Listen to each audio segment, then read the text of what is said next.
Cepat sini, cepatlah sini.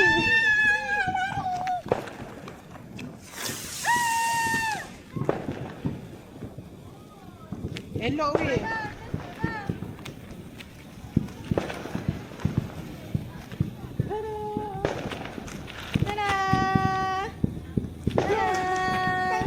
Tu belakang Syafiq tu.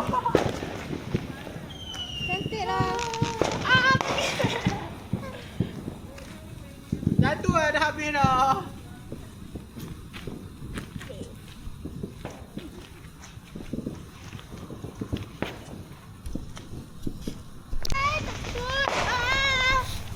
Tak kena. Suara macam pondai.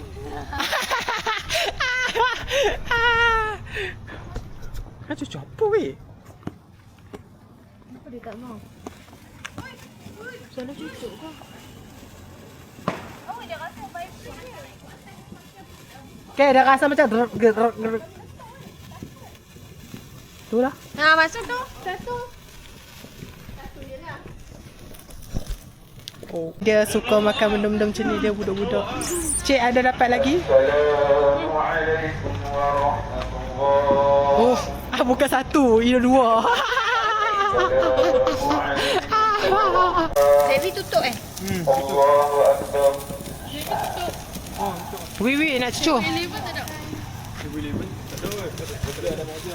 Pasal apa bercantung? Cepat. Allahu Akbar. Mak mula tu esok sikit. Ada apa weh? Kita berapa ni? Apa? Allahu Akbar. Mama kena nikah ke bawah. Ke bawah. Kita nak ambil apa tu? Nak yang Allahu Akbar. Bisa punya Syafiqnya apa? Yelah nak ni kan? 8 saat tu lah, 8 saat. Allahu Akbar. Sikit, satu, dua. Siap tak ada kita tengok film.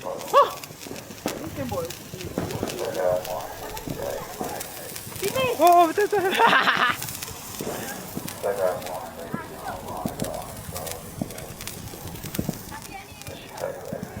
Weh, cepat weh. Lagi dapat. Alah, dah padam dah.